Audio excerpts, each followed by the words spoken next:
Hello and good evening. You're the latest here on DD News. I'm Gautam Roy and this is Newsnight, where we're going to be talking about a momentous occasion in the sense that today is the birth anniversary of India's Iron Man, Sardar Vallabhbhai Patel. And while rich tributes have been paid to the man who unified the country, India's Iron Man, by Prime Minister Modi himself, he did one more thing. He dedicated the step of the abrogation of Article 370 in the context of Jammu and Kashmir to Sardar Patel on a day when the J&K Reorganization Act was put into effect as well, and the state of Jammu and Kashmir ceased to exist, and in its place were born two distinct union territories, Jammu and Kashmir and Ladakh. So what's in store now for these two regions? Well, we'll be talking about that in Newsnight tonight as well with our guests, but first up, our top stories. The nation is paying homage today to its unifier Sardar Vallabhbhai Patel on his birth anniversary. Prime Minister Narendra Modi recalls the contributions of India's Iron Man to the nation at the Statue of Unity in Kevadia, dedicates the abrogation of Article 370 to Patel. Says those who cannot win wars against us are conspiring against our unity.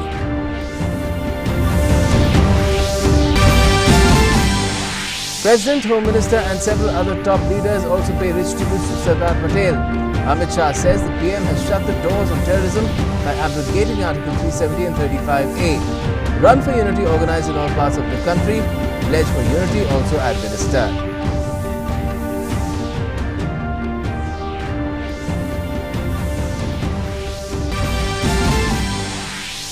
Jammu, Kashmir and Ladakh officially become two separate union territories starting today. Lieutenant governors of both the territories take oath of office. Radio Kashmir also ceases to exist and is now known as All India Radio.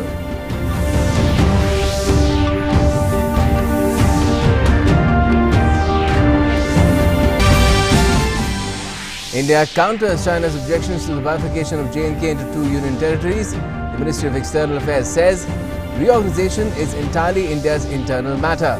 Adds that China continues to occupy large tracts of union territories of Jammu and Kashmir and Ladakh illegally.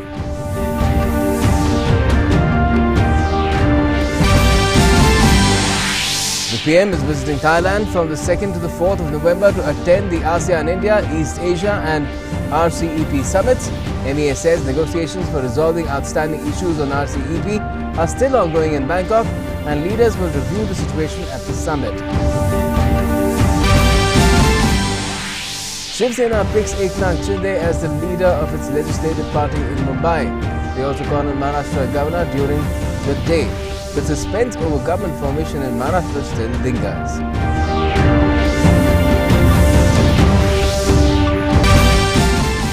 The government takes a tough stand on WhatsApp snooping allegations, says the government is committed to safeguarding the privacy and other fundamental rights of citizens.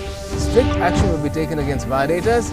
IT Minister Ravi Shankar Prasad says India has sought answer from WhatsApp about the alleged breach of privacy.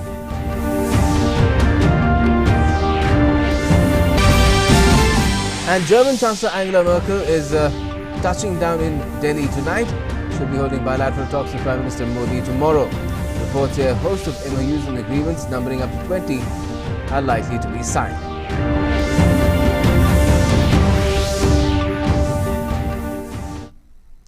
Well, Prime Minister Narendra Modi paid rich tributes to Sardar Patel, the stalwart who unified India, at the Statue of Unity today on his birth anniversary.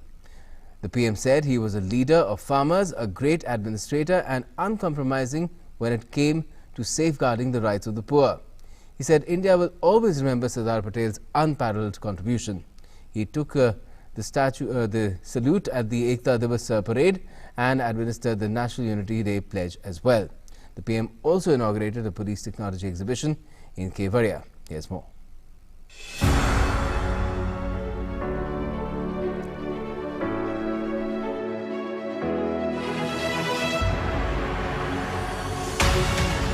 सरदार साहब कहते थे unity of purpose, unity of aim और unity of endeavour. आइए हम उस पुरातन उद्घोष को याद करते हुए आगे बढ़े।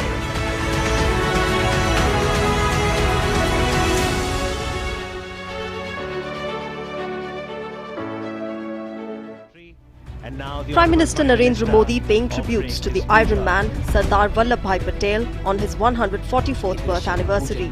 The moment becomes even more historic in the backdrop of the creation of Union territories of Jammu and Kashmir as well as Ladakh on this day. The world's tallest statue at Kevadia came alive as the nation celebrates Ekta Divas in the memory of the man who integrated independent India.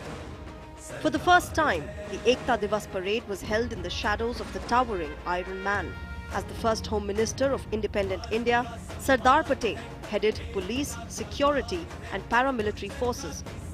With this in mind, contingents from one state police force from each of the 5 regions of the country, as well as 2 central forces, took part in the Ek Bharat Shreshth Bharat parade. NCC cadets too were part of the parade.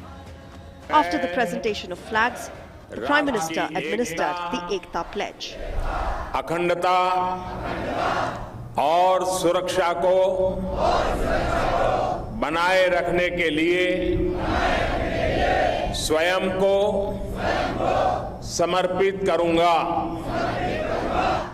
In a symbolic gesture, Shazia Kausar, wife of Pulwama martyr CRPF Jawan Nasir Ahmed, presented the National Police Memorial Memento to the Prime Minister. Bravehearts from NSG, CISF, CRPF and the Gujarat Police, as well as Jammu and Kashmir Police, presented demo drills that left the audiences on the edge of their seats. There was a special focus on Nari Shakti in these drills.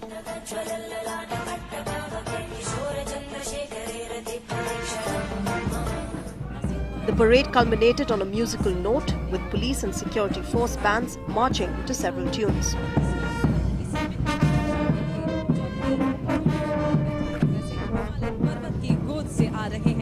Jammu Kashmir के दस्ते के जवान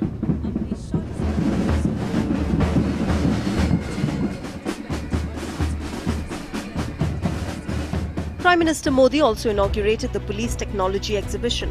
Police forces from several states, along with central forces including CRPF and ITBP, displayed advanced technology equipments they use in the service of the nation.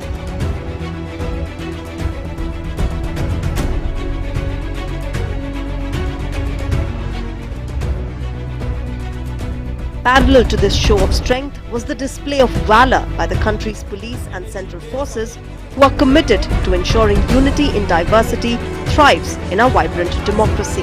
Unity and national integration as the bedrock of a strong and prosperous nation was the theme that resonated amidst the chants of Sardar Patel Amar Rahe. Sardar Patel.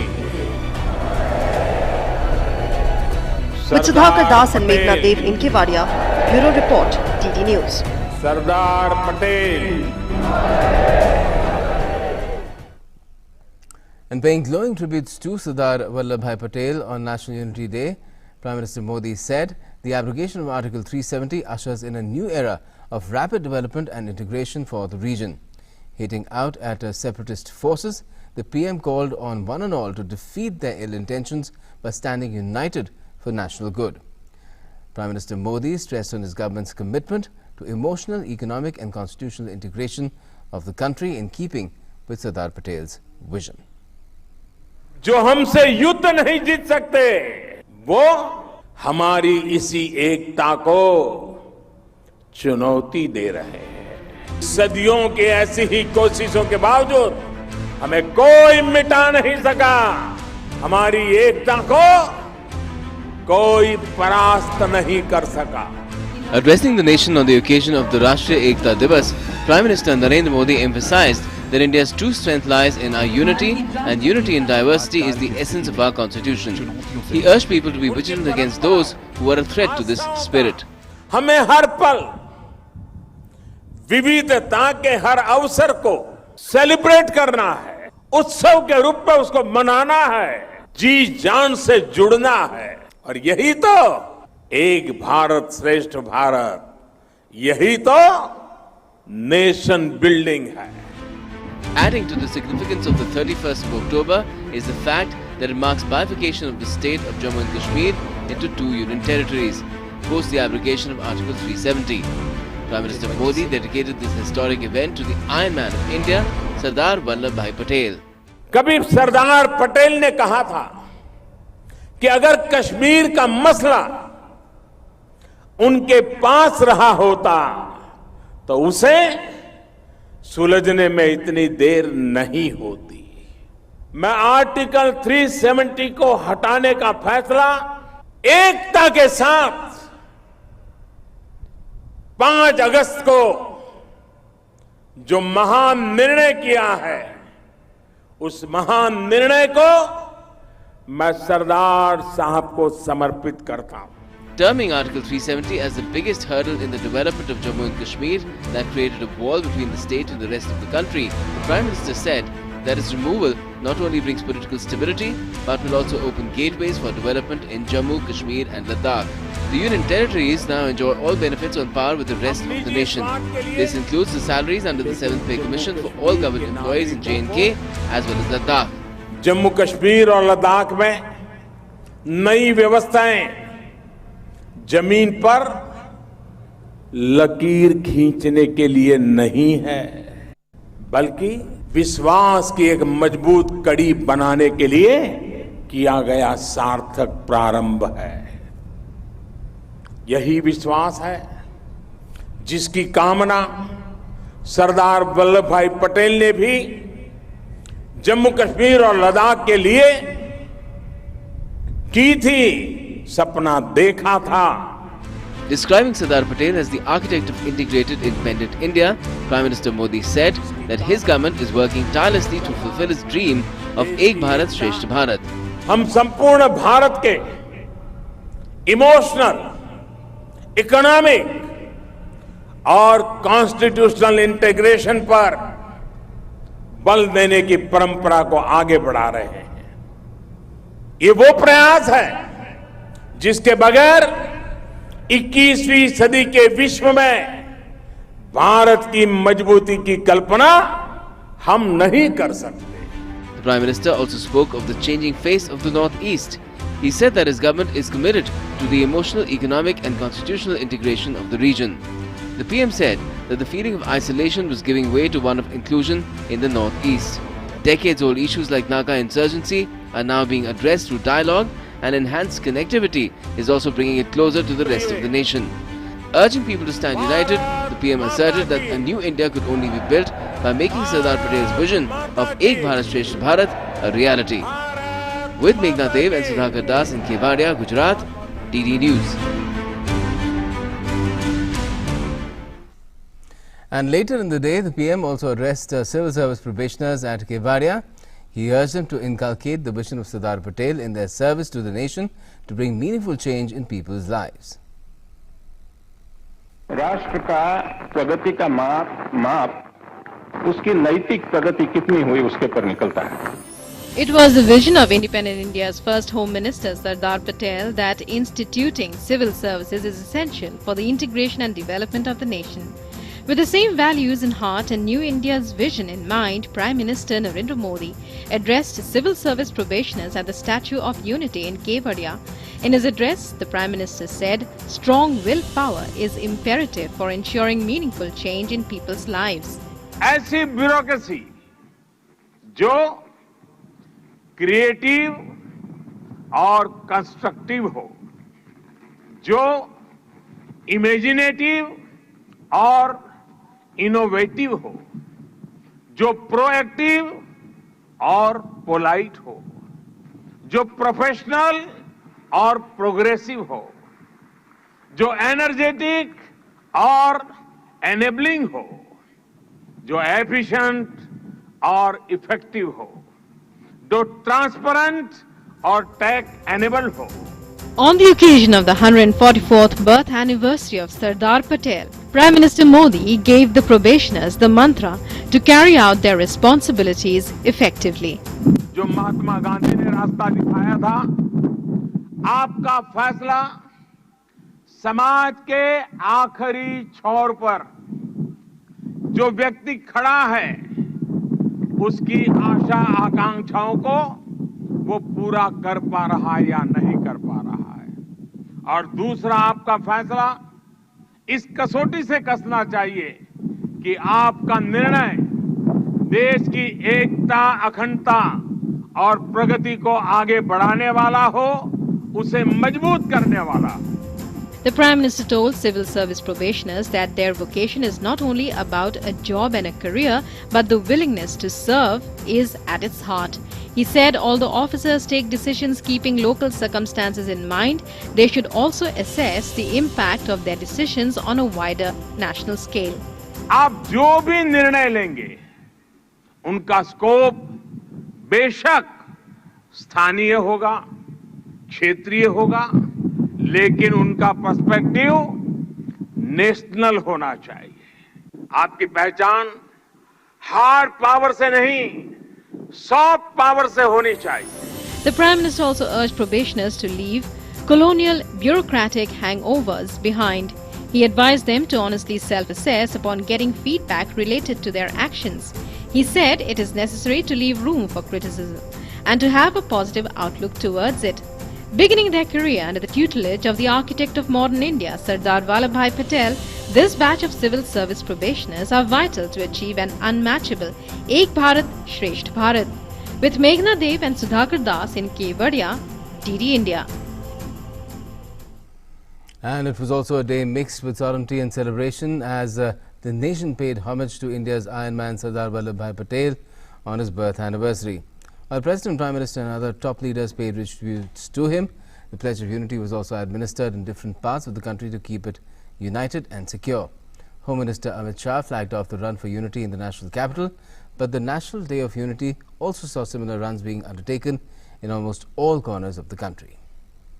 The birth anniversary of Iron Man Sardar Vallabhbhai Patel, who united the country, was celebrated on Thursday as National Unity Day. On the occasion, not only were tributes paid across the country, people were administered Pledge of Unity to dedicate themselves towards maintaining the unity, integrity and security of the country. President Ramnath Kovind, Home Minister Amit Shah and several leaders laid wreaths at Patel statue at Patel Chowk in Delhi. Later, Amit Shah flagged off the Run for Unity from Dhyan Chand National Stadium. A large number of people, including sports persons, sports lovers and Central Police Force personnel, participated in the race. The Home Minister also administered the Oath of Unity to those who took part in the race.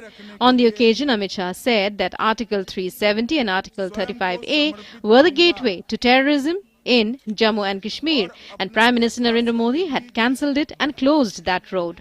धारा 370 और 35 से देश के अंदर आतंकवाद की entry का gateway बनी हुई थी।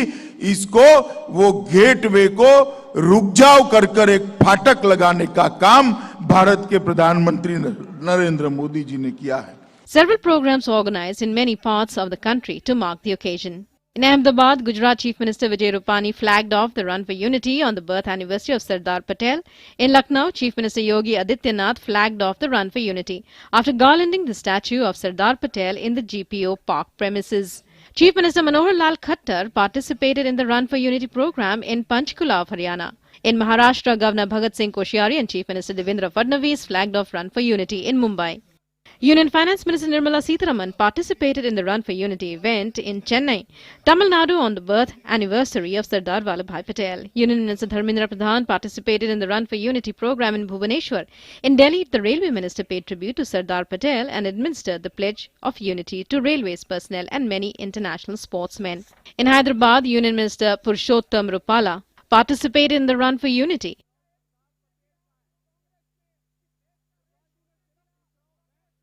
भारतीय रेलवे भी एक प्रकार से सरदार वल्लभ भाई पटेल के ऋणी है, जिन्होंने 565 से अधिक रजवाड़ों को भारत में जोड़ के भारत को में सम्मिलित करके देश को वास्तव में एक बनाया था.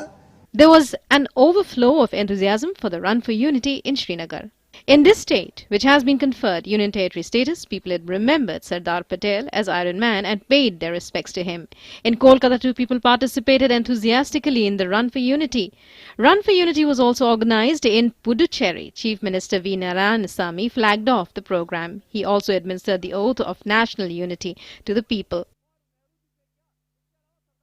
Run for Unity was organized in many districts of Rajasthan as well, in which large numbers of people took part. In Bihar, unity races were held in many districts including Patna, in which several union ministers took part. In Madhya Pradesh, in many districts including Indore, people increased and participated in Run for Unity, while Chief Minister Pramod Sawant led the Run for Unity. देश की एकता के प्रति एक नई जागृति आए, यही आज हम लोग का संकल्प है. Race for Unity was also organized in the states of the Northeast. Run for Unity was flagged off in Guwahati in Assam.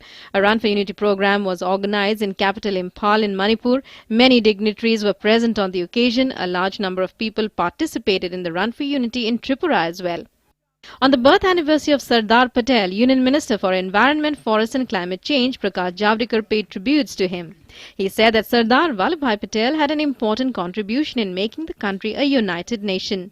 On this occasion, he also administered the National Unity Day oath.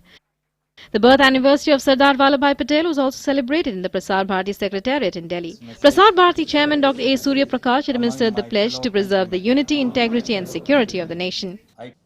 On the occasion, a book based on the speeches of Sardar Patel was released. Sardar Patel's contribution there in terms of our political integrity of India and the geographical integrity of India is truly phenomenal. There is no parallel to this in the world. He is called the Bismarck of India. Actually, Bismarck should be called the Sardar Patel of Germany. Because this was too huge, 564. Germany also was in tatters before Bismarck came on the scene, and the difference between Bismarck and Sardar Patel is that Bismarck led his armies to capture this, that and the other. Since 2014, the birth anniversary of Sardar Vallabhbhai Patel has been celebrated as National Unity Day. With Bureau Inputs, Newsnight Desk, DD India. And that brings up our In Focus tonight, which is all about Sardar Vallabhbhai Patel. Well, Ek Bharat Shresth Bharat dream turning into reality. That is a dream that Sardar Vallabhbhai Patel had dreamt, and it is now coming true.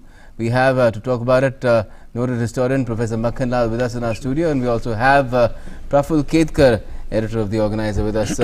First to you, Professor Makhan Lal. What do you make of how things are going in terms of realizing what kind of conception Sardar Vallabhbhai Patel had for India? How far have we progressed on that goal? See, I'll take up one particular issue that was very much important in terms of Sardar Patel's functioning, working, and then the government and present government. And everybody is talking about 370 and 35A today. Let us not forget that when Sardar Patel was made Minister of States and Home Minister, these were two different portfolios he was holding.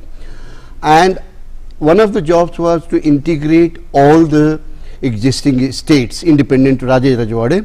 And let us remember that at that time, only 56% of the total land area was ruled by British directly, and 46% was ruled, 54 and 46% was ruled by Raja Rajwada, 564-65. Kashmir was one of them, and like Sardar Patel was involved in all other states, so also in Kashmir, but because of the constant interference of Nehru, things got bad shape.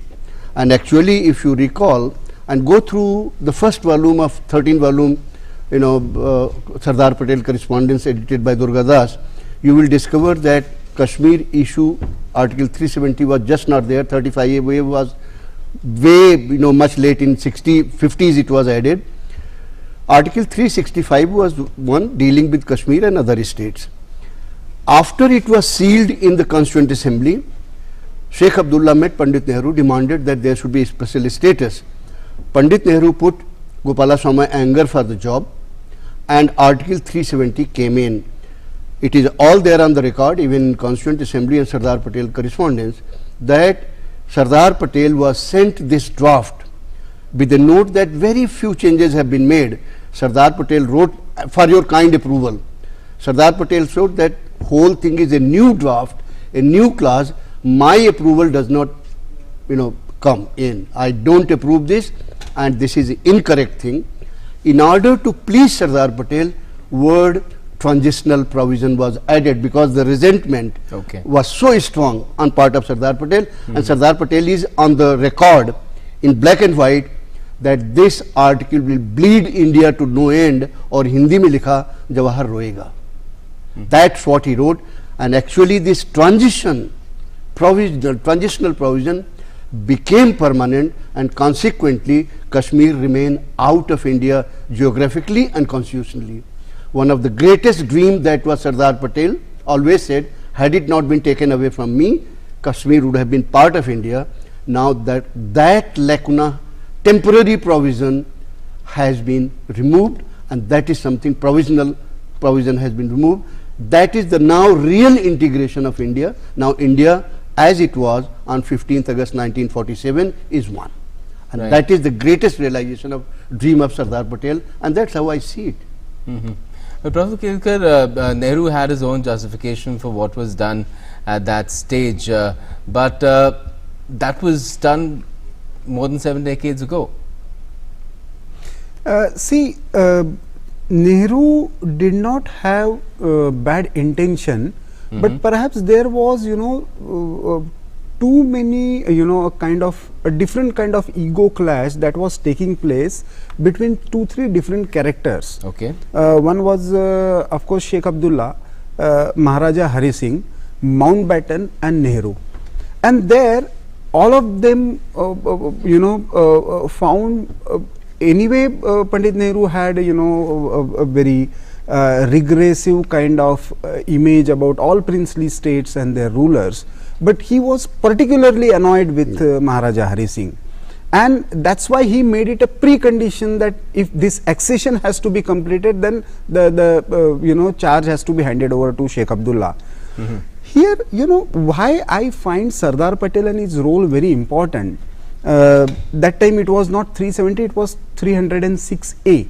That was the clause in the assembly, in the Constituent Assembly. When this draft came before the Congress Working Committee, even before putting to for the approval of the Constituent Assembly, then Gopal Swami Iyengar put that draft. Except Gopal Swami Iyengar and Maulana Azad, everybody opposed this draft. By then Nehru had already left for New York, and the draft was rejected by the Congress Working Committee. Next day, after conversation with Nehru, Patel gave a second thought, and Patel said, he opposing this draft and scuttling this entire plan will create a kind of impression that there is a rift between the Prime Minister and Home Minister, and he convinced the Congress Working Committee that the transitory or temporary provision should be accepted. So he put the national interest above his personal conviction. But what kind of a time frame would he have had in mind when he did what he said? That time everybody was expecting that, because there was already aggression from Pakistani side, everybody was expecting that once this issue is settled with Pakistani aggression, the Constituent Assembly will be created, and the Constituent Assembly will give approval. See, in effect, what has happened, everybody talks about abrogation and this. The reality is we have extended the entire constitution to Jammu Kashmir. Every princely state had this choice to extend the entire constitution and accept it. What did they do? And they did. Yes, and they did. And they did it by 2 different ways. Either they sent their representatives to the Constituent Assembly, or they created their Constituent Assembly and adopted the entire constitution as it is, with their own suggestions or whatever. But in this case, even after the Constituent Assembly came into existence, the first election was completely fraudulent because the opposition parties were not allowed to contest. And in 57, when it came into existence, by then in 1954, 35A was inserted. So the state subject rule was applied. So everything that Patel actually visualized completely went haywire, and that's why the complete integration plan could not be executed. In 64, there was another chance. Parliament came to the conclusion unanimously, all political parties accepted the resolution but it was not put in action. And by then the next election came. The other statement that was of note today was of Home Minister Amit Shah. He said that by abrogating Article 370, Prime Minister has effectively sealed the doors. You know, केवाड़ बंद कर दिए हैं उन्होंने कहा आतंकवाद पे. Professor Makhanar, if you look into the past, how do you weigh the importance of the statement and you know, the kind of credence that it carries when you analyze how you know, terrorism originated in the valley? Does it have its origin also in this particular provision that came in the Constituent Assembly, the way things played on and on and on without it withering away as it was supposed to? You see, this provision 370 and 35A in a lot of way protected the state government answering to the central government. And remember that most of time terrorism took its height by all the rulers who have been involved today, right from Farooq Abdullah to Mufti or his daughter and all that. The problem has been slowly the entire Kashmir machinery was so radicalized that you have seen and you have found that even the police, even the university system, even the entire administration got aligned with terrorists, and that was one of the most hindering problem. And not till date you have found a single statement by ruling elite, I will call them elite because 3-4 families have been ruling. Have they ever condemned the persecution of Pandits being thrown out of the valley? Have they ever given a single statement? And it all began during Farooq Abdullah's regime in 1990. And therefore, they actually thought that they are a state without any answerability to India, and their only right was towards the Indian resources and huge money, which they distributed among themselves. So, by taking away the police, administration and bringing them into mainstream, virtually now everybody is answerable. Yes. Right from Lieutenant Governor to Chief Secretary to university system, administration, now everybody is responsible, answerable to the central government. Yes. And therefore, no longer you are a state within a state. Yes. And that's why it's very significant statement on the part of Amit Shah saying that you have closed the door. I'll take your response on this, Praful, as well, but let's tell our viewers as to what exactly happened in, well, the erstwhile state of Jammu and Kashmir today. Well, it was a big day for the people of Jammu and Kashmir along with Ladakh, because what happened today was that on the birth anniversary of India's Iron Man Sardar Vallabhbhai Patel, who contributed a lot to making India the strong nation that it is today and dreamt of its complete unification, the state of Jammu and Kashmir ceased to exist. Instead, 2 new union territories were born, J&K, which will still have an elected government and state assembly, and the full union territory of Ladakh. The transition has the potential to transform the fate and future of all the people in the region, apart from boosting the nation's safety and security. Here's what happened in Srinagar and Leh today. The stroke of midnight sounded out a new dawn for the country. It marked the moment when the status of Jammu and Kashmir as a state ceased to exist. 2 new union territories of J&K and Ladakh in its place. 86 days after Parliament drew curtains on the special status of Jammu and Kashmir through partial abrogation of Article 370, the J&K Reorganisation Act came into effect. The move means the integration of Jammu and Kashmir by the Modi government as never before. With the element of separatism dissolved, it is now being hoped that, with the spirit of cooperative federalism, a new tale of development and progress will be scripted for the entire region.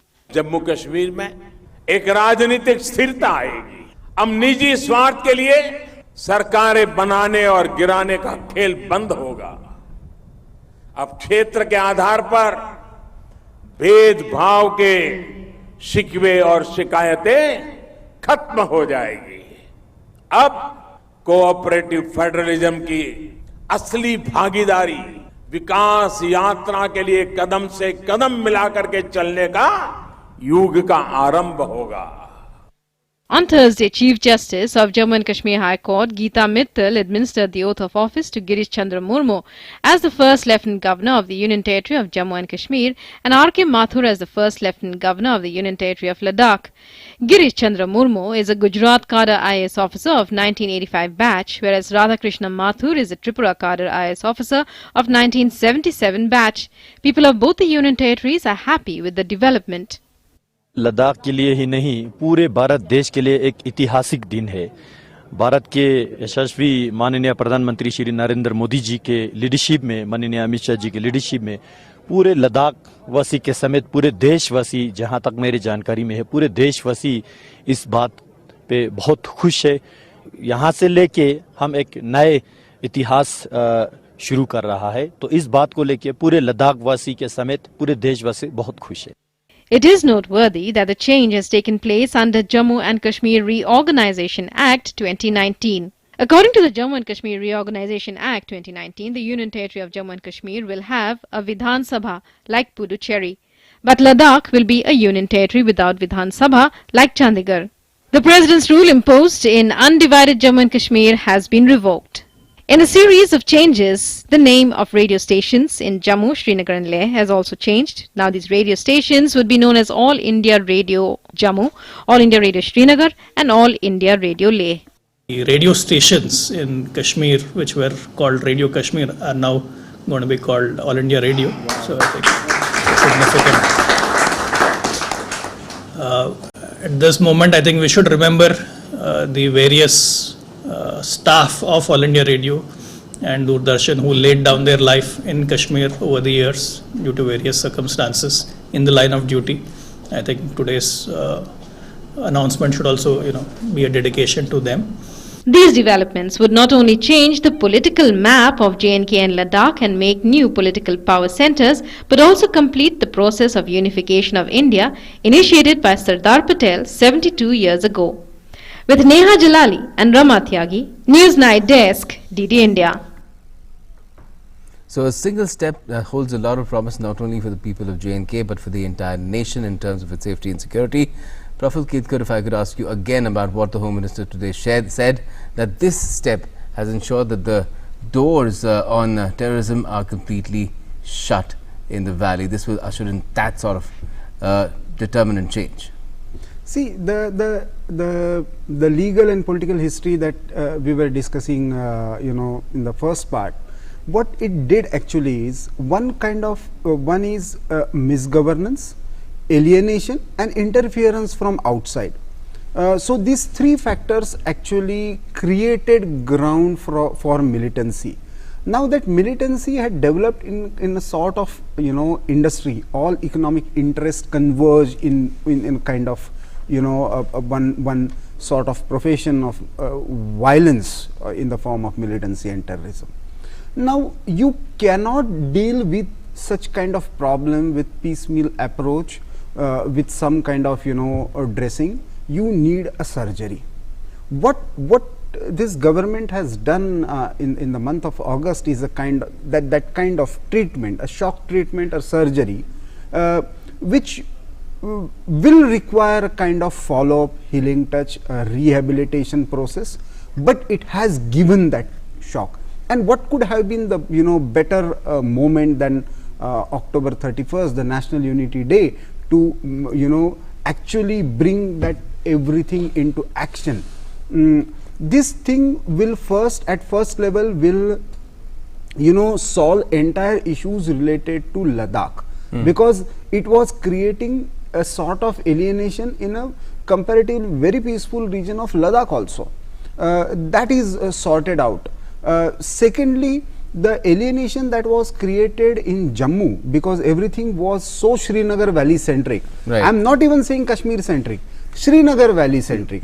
We even forget to talk about say the Baltis, the Bakharwals and the Gujjars, who are equal stakeholders even in the Kashmir Valley. There are 7-8 valleys in Kashmir, but we are concentrated only in Srinagar Valley. Now that perspective will completely change. So the militancy or radicalization problem will be localized. I'm sorry to interrupt you right now, but we're in fact, cutting across drive to the airport where the German Chancellor, that's Dr. Angela Merkel, has just landed in New Delhi.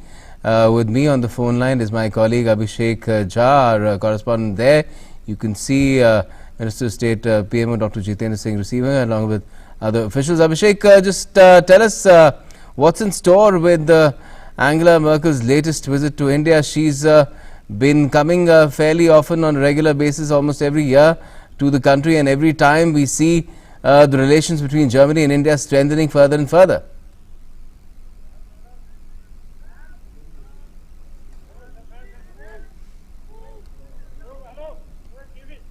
Abhishek, can you hear me? Hello, yeah, Gautam, as we know that the ambassador has arrived, that the Chancellor Merkel has arrived, and she is on this visit for this intergovernmental consultation, and she is accompanied by 12 of her ministers of the 15 ministry that German government has. 12 are being represented in this consultation, and it's going to be a milestone thing. As this will be fifth intergovernmental consultation between India and Germany. This consultation mechanism was established way back in 2011, and ever since it has been a biennial event where on respective times Indian representatives go to Germany, and German representative led by the Chancellor, they travel to India for this intergovernmental consultation. And we have also seen that the personal rapport between our Prime Minister Modi and the German Chancellor has been very well. In the last 15 months at least, they have met 5 times, and that tells the story that these two leaderships give due importance to not only the political leadership, but also to the relations between people-to-people ties, cultural relationships, and the business and trade ties. So in all the sphere of relationships, India and Germany are trying to, create a robust, relation where both countries can move forward in a more strong manner. Right, and what can we expect this time around out of this trip? Sorry, can you repeat it? What can we expect this time around out of this trip, Abhishek? As most of it think that this time is going to be discussed that both these leaderships are interested in making these intergovernmental ties into translating into more people-to-people connect. We know that almost 130,000 Indians live in Germany at a given time. About 20,000 students of Germany for their higher studies. So this tells how much of importance Germany has when it comes to training Indian human resource. We know that Germany is very, they have been traditionally expert in technological advancement and modern technologies, adoption in modern technologies. So there are chances that India and Germany can improve their skill training ties, where Germany can impart training and technologies to Indian counterparts.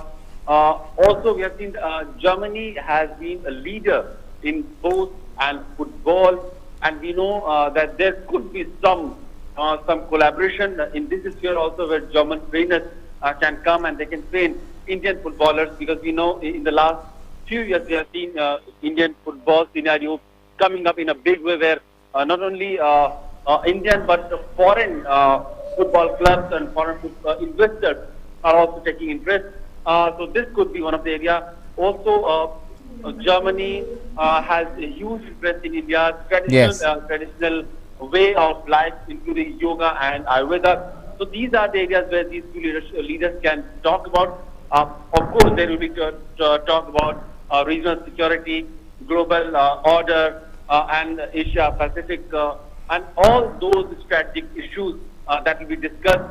Certainly. Certainly. Thanks for joining us, Abhishek. It seems that the line has got disconnected, but Abhishek saying that a very power-packed delegation, 12 ministers and a business delegation, which is perhaps as formidable, has come along with the German Chancellor this time around, because she will engage in talks with Prime Minister Modi tomorrow, and there are reports that as many as 20 agreements or MOUs could be inked and exchanged. Well, let me return to what we were talking about earlier, and Professor Makhanlal, if I could get your perspective on how things are expected to change as far as the erstwhile state of Jammu and Kashmir is concerned, in terms of not just development but this issue of safety and security for the country as well? I have no because doubt. If you look at the contemporary history of the country, it's not as if insurgencies have not been put down, but now an extreme step, some are saying, has been taken to ensure that that happens in J&K as well. See, I have no doubt that as the time passes, two things will happen. One, the normalcy will return. People of Jammu and Kashmir will realize that they are part of this constitution, they are part of this country, they are part of entire system which they have been alienated so far by design. Secondly, when the people of Jammu and Kashmir themselves become part of whole system, it becomes, they will realize that it is their responsibility that not only insurgency has to be stopped, but also various kinds of export from the across the border. That will be greatest contribution of the Jammu and Kashmir people towards the national integration, and I have no doubt that whatever was being done so far by the police, paramilitary forces and military forces, that the people themselves will take it up as their own responsibility. Yes. And that is how I look at that sort of support is very, very necessary at this juncture now, when they literally have their fate in their own hands. We'll leave it at that for the moment. Thanks a lot for joining us, Professor Ketkar and Professor Makhan Lal. A lot expected and in store for Jammu and Kashmir. Just change that is coming in terms of people accepting it and then moving on with it in a positive direction. Now let's move on and talk about what's happened as far as Facebook-owned platform WhatsApp, the social media platform WhatsApp, is concerned. Well, after it was revealed that WhatsApp, there were some issues with it in terms of people being snooped at. These were the revelations that have been made, that journalists and other people, some other human rights activists in India, have been targets of surveillance by operators. The Ministry of Electronics and Information Technology sought a detailed explanation from WhatsApp on the issue and asked it to submit a reply by the 4th of November. Now, Union IT Minister Ravi Shankar Prasad has said that the government is concerned at the breach of privacy of citizens of India on WhatsApp, and he said, we have asked WhatsApp to explain the kind of breach and what it is doing to safeguard the privacy of millions of Indian citizens.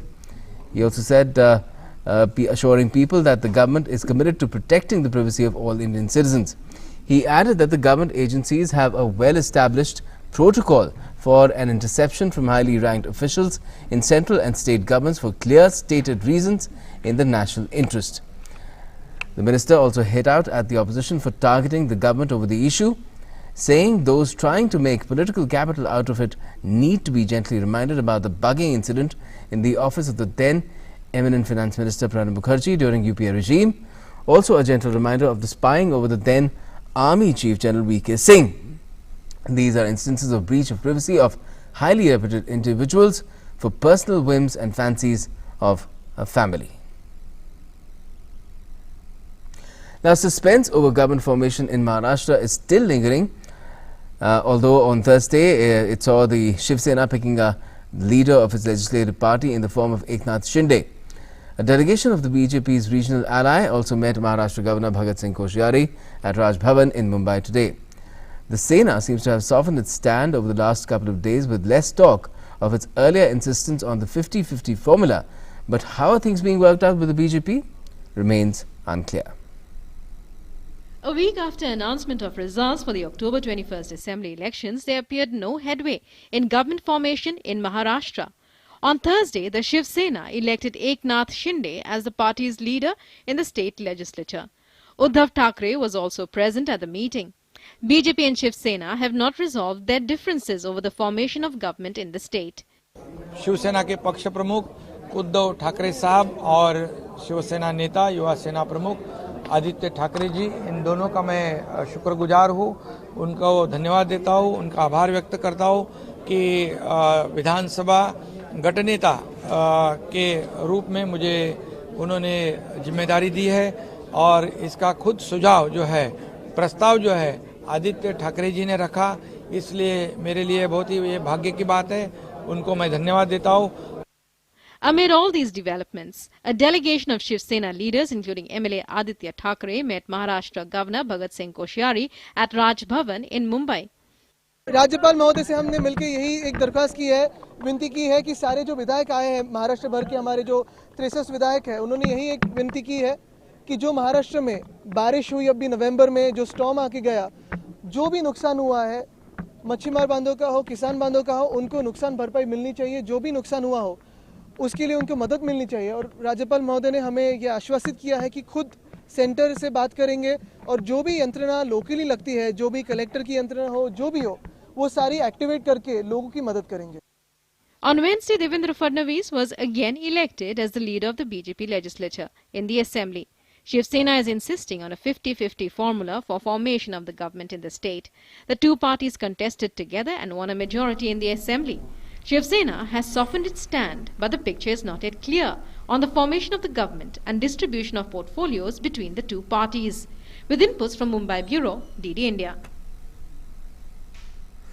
Prime Minister Narendra Modi will be visiting Thailand from the 2nd till the 4th of November, during which he will attend the ASEAN India, East Asia and RCEP summits. Secretary East Vijay Thakur Singh said at a media briefing today that the Prime Minister will be visiting Bangkok at the invitation of Thai Prime Minister Prayut Chan-o-cha. Negotiations for resolving outstanding issues on RCEP are ongoing in Bangkok, she said, adding that the leaders will review the state of negotiations at the summit. Prime Minister will be visiting Bangkok from 2nd to 4th November at the invitation of the Prime Minister of Thailand, His Excellency Prayut Chan-o-cha, and his visit is for the 16th ASEAN India Summit, 14th East Asia Summit, the 3rd RCEP Summit and related events. The ASEAN related summits are an integral part of our diplomatic calendar. This will be Prime Minister Modi's 7th ASEAN India Summit and 6th East Asia Summit. Now, Pakistan is once again in the doghouse at the international stage. It's been dubbed as a violator of its obligations under the Vienna Convention in the arrest and detention of Indian national Kulbhushan Jadhav. The International Court of Justice and its President Judge Abdul Kavi Yusuf has presented his verdict in front of the UN General Assembly, much to Islamabad's embarrassment and consternation. International Court of Justice slammed Pakistan over violation of obligations under the Vienna Convention in the arrest and detention of Indian national Kulbhushan Jadhav. International Court of Justice President Judge Abdul Kavi Yusuf presented the report to the 193-member UNGA on Wednesday. In the judgment dated 17th July, the principal judicial organ of the UN had found Pakistan had violated its obligations under Article 36 of the Vienna Convention. In a major victory for India, ICJ had ruled that Pakistan must review the death sentence given to Jadhav. India had argued that consular access was denied to its national in violation of the 1963 Vienna Convention. Expressing happiness over the current development, Kulbhushan Jadhav's friend hoped for his safe release very soon. Pakistan अगर ये फैसला मानता नहीं है, Vienna convention के द्वारा मिलने नहीं दे रहा है, तो भारत सरकार से यही कहूँगा कि वो उनके खिलाफ मैं तो यही चाहता हूँ यूएनए में जाके उनका केस लड़े, ताकि जो आईसीजे ने फैसला दिया उसको एक तरह से अपमान किया पाकिस्तान ने। तो मुझे लगता है यही बातें यूएनए में जाके भारत कहे तो मुझे लगता है कि अपना पक्ष मजबूत हो जाएगा। India had registered a major victory in the case when the ICJ ruled that Pakistan should review the death penalty given to Jadhav. India argued that its citizen Jadhav was not given consular access under the 1963 Vienna Convention. The bench headed by Abdul Kavi Yusuf in the ICJ ordered an effective review and reconsideration of Jadhav's sentence. And on Wednesday, Yusuf elaborated on several aspects of the court's ruling in Jadhav's case while presenting his report to the UNGA. It stressed that Pakistan must ensure that full weight is given to the effect of the violation of the rights set forth in the Vienna Convention and guarantee that the violation and the possible prejudice caused by the violation are fully examined. India had welcomed the verdict of the International Court of Justice, saying that the ruling of the court by a vote of 15-1 upheld India's position in the case. Newsnight Desk, DD India. And let's talk about some international news as well. Congress has formally opened a new public phase of its presidential investigation on Thursday as US lawmakers voted for the first time to advance the impeachment process against President. The chamber voted largely along party lines 232 to 196 to formalize the process, which also provides for opportunities for Trump's counsel to cross-examine witnesses.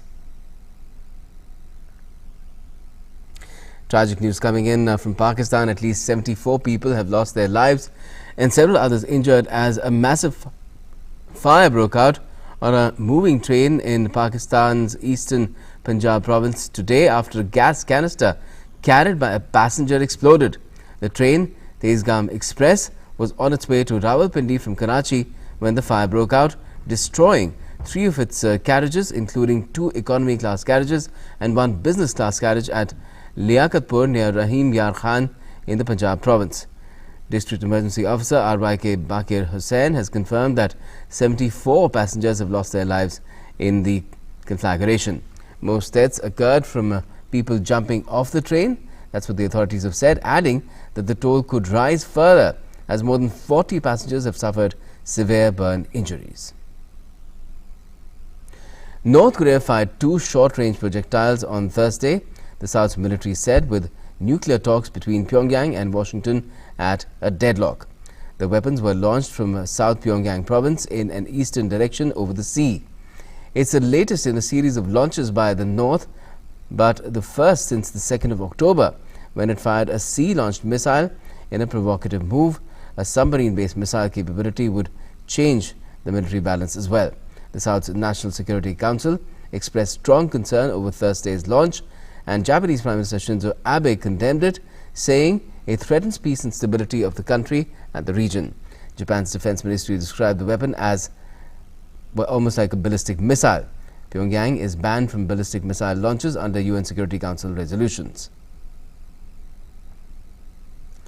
And that's all we have for the moment in Newsnight tonight, but we leave you with the images of the celebration of India's Iron Man Sardar Vallabhbhai Patel's birthday celebrations across the country. Good night.